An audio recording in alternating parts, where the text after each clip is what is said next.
어른의 홀로서기. 홀로서기 선언문.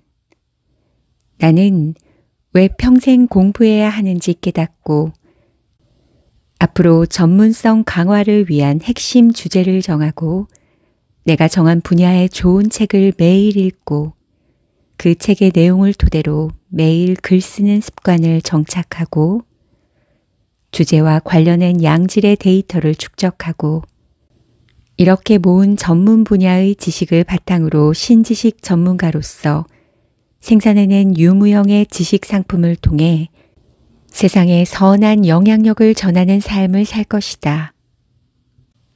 홀로 서려면 공부를 해야 하고 공부하면서 읽고 쓰고 말해야 합니다. 디지털 카메라의 활약으로 필름 산업이 명백히 사양길에 접어들었음에도 코닥은 큰 필름 시장은 여전히 남아있다. 게다가 우리는 가장 큰 필름 회사다 라며 자만하였습니다. 애플이 아이폰으로 돌풍을 일으키는 와중에도 노키아는 여전히 큰 핸드폰 시장은 남아있다. 게다가 우리는 가장 큰 핸드폰 회사다 라는 안일한 생각만 하였습니다. 그 결과 한때 철옹성 같던 거대 기업은 한순간에 무너지고 현재는 명맥만 간신히 유지하고 있습니다. 변화를 자각하지 못하고 현실에 안주하는 기업은 결국 도태되고 맙니다. 이렇게 시대의 뒤편으로 물러난 기업의 사례를 보면 현재 몇몇 직업에서도 비슷한 기시감을 느낍니다. 또한 지금 가진 기술이 언제까지 유효할지, 내가 아는 지식이 향후 생길 듣도 보도 못하던 일들에 과연 적용할 수 있을지 의문이 들 수밖에 없습니다. 바야흐로 예측 불가능한 미래가 열리고 있습니다. 그 소용돌이가 너무 거세요. 개인이 감당하기에는 벅차 보입니다. 이 와중에 당황스러운 사실은 길어진 평균 수명으로 인해 우리는 예전보다 더 오래 살아야 한다는 점입니다. 즉, 역사상 그 어느 때보다 일생 중 많은 시간을 일해야 한다는 것입니다. 100세에도 강의를 한다는 어느 노교수의 일화가 특별한 미담으로 입에 오르내리고는 있지만 앞으로는 그런 모습이 그리 대수롭지 않을 수도 있습니다. 직장에서 정년 퇴임 후 길어야 10년 남짓의 여생을 즐기던 시절과 달리 이제는 40년에 가깝게 남은 시간을 무의도식으로 보내기에는 너무 기나긴 시간이 분명합니다. 이런 상황 속에서 우리는 어떤 준비를 해야 할까요? 어떻게 은퇴 후 인생의 후반전에 나 혼자의 힘으로 당당히 살아갈 수 있을까요? 누구도 명백한 대답을 제시할 수는 없지만 세상의 변화를 주시하고 공부를 통해 자신의 전문성을 강화하여 자신의 메시지를 전파하는 일이야말로 아무도 이견을 제시할 수 없는 분명한 대답일 것입니다. 인류는 지금까지 역사상 수많은 역경을 놀라운 학습력으로 뛰어넘었을 뿐 아니라 위기를 기회로 삼아 더 나은 문명을 이룩해왔습니다. 인간의 공부 능력은 앞으로도 그런 역할을 할 것입니다. 학습은 인간의 고유한 본능입니다. 인간은 누가 가르쳐주지 않아도 태어나면서부터 죽을 때까지 끊임없이 공부하는 존재이지요. 몰입의 저자인 미하이는 사람들은 일을 좋아하지도 않으면서 일할 때 더 많은 행복감과 성취감을 느끼고 자유시간에 지루함과 불안함을 느끼는 경향을 보인다는 일의 역설에 대해 설명합니다. 심리학자들은 이를 희망 오류라고 부르기도 하지요. 이 현상은 공부에도 똑같이 적용됩니다. 우리는 공부를 그리 좋아하지 않지만 공부할 때 진정한 안정감과 기쁨을 느끼는 존재입니다.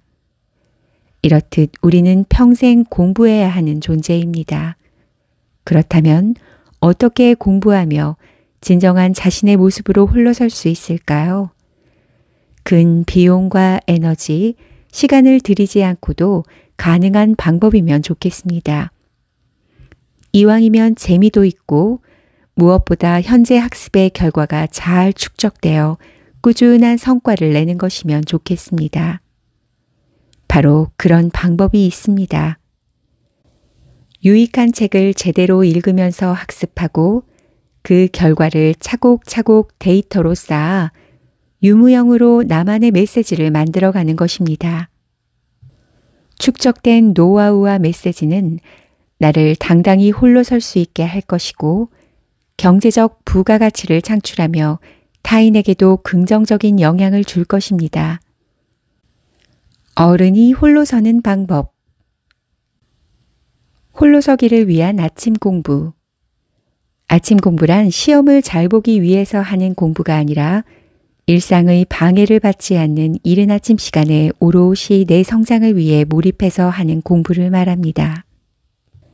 특히 내 분야의 전문성을 강화하기 위해 독서로 하는 공부를 말합니다. 아침 공부 시간에는 내가 파고들 분야의 좋은 책을 정해서 깊이 읽고 그 내용을 토대로 글을 씁니다.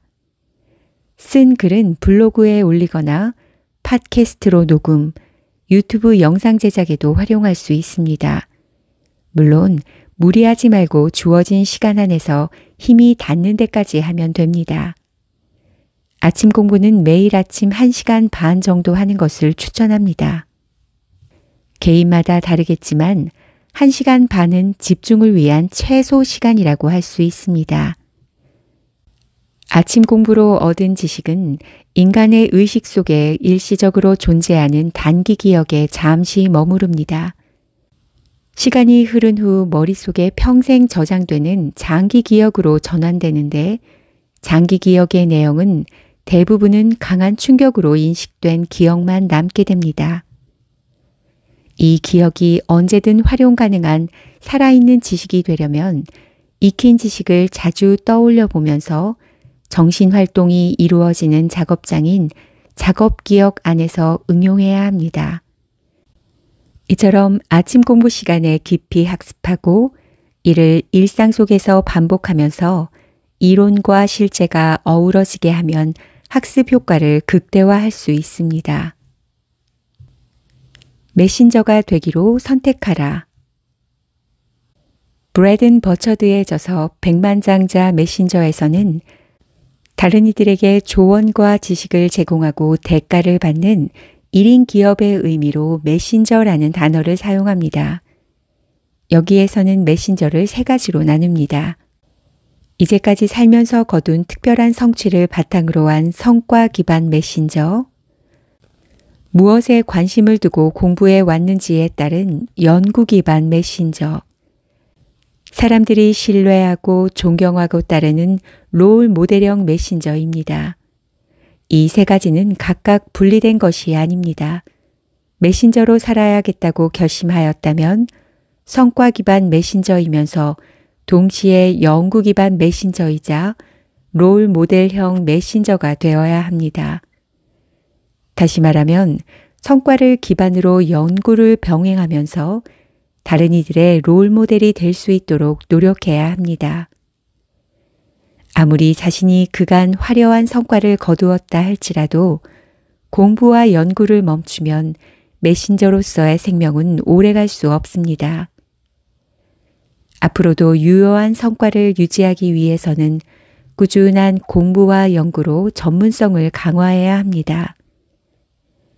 이때 연구 기반 메신저가 해야 할 일은 자신이 활동하는 분야의 지식을 습득하고 더 나은 정보를 생산하는 것입니다. 독서와 글쓰기로 자신만의 지식을 만들어가는 일이 바로 그것이지요. 메신저에게 독서와 글쓰기는 서로 뗄래야 뗄 수 없는 관계입니다. 어른이 홀로 설 수 있는 순간은 어제의 나에게서 벗어날 때입니다. 누구에게나 그럴 때가 있겠지만 제 인생에도 희망이 보이지 않던 시절이 몇 차례 있었습니다. 그럴 때면 차를 몰고 근처 해변이나 산을 자주 찾았습니다. 탁 트인 전망이라도 마주하지 않으면 질식할 것 같았기 때문입니다. 그런 상황에도 시간은 흘렀고 하늘이 무너져도 솟아날 구멍은 있다는 것을 알았습니다. 살얼음판 위를 걷던 위기를 가족과 지인들의 염려와 도움 덕택에 모면하기도 하고 때로는 기적이 일어나기도 하여 무사히 극복할 수 있었습니다. 급류에 빠질 위험에 가까스로 모면하면서 제가 깨달은 것은 나 자신이 너무나 부족한 사람이라는 사실이었습니다. 또한 부족한 자가 리더의 위치에 있는 일이 얼마나 위험한가 하는 점이었습니다. 나 자신과 가족도 건사할 역량이 안 되는 사람이 선의만으로 많은 직원의 삶을 책임지는 자리에 섰을 때 겪을 수 있는 갈등과 고통을 절절히 경험했던 것입니다. 그때 나 자신이 경쟁력을 갖춘 자로 홀로 서는 것이 우선이라는 생각을 단단히 다지게 되었습니다. 그때부터 진지하게 책을 읽으며 공부하고 차분히 글을 쓰는 시간을 늘렸습니다. 저의 내면은 전보다 점점 고요해지고 투명해졌습니다. 또한 강해졌습니다. 그래서 비슷한 위기를 만나더라도 예전처럼 암담함에 시달리지 않을 수 있었습니다. 왜냐하면 저에게는 그간 홀로서기를 준비하며 축적한 나만의 메시지가 있고 이것으로 이룰 소중한 희망과 미래가 있기 때문입니다. 아무리 힘들어도 희망이 있는 사람은 어려움을 견딜 수 있습니다. 여건이 어떻든 희망이 있는 사람에게는 생기가 넘칩니다. 맹목적인 희망은 더 큰 좌절을 낳겠지만 진짜 희망을 품은 사람은 그것이 강한 에너지가 되어 때가 이를 때 힘차게 부활할 수 있습니다. 이제 공부하고 준비하여 홀로 당당히 서십시오. 저에게 그러하였듯이 여러분도 비로소 홀로 서는데 공부가 큰 힘이 될 것입니다. 오늘 지금 순간 책장에 책을 펼치는 일부터 시작하십시오. 끊임없이 읽고 쓰고 나누는 한 계속 성장합니다.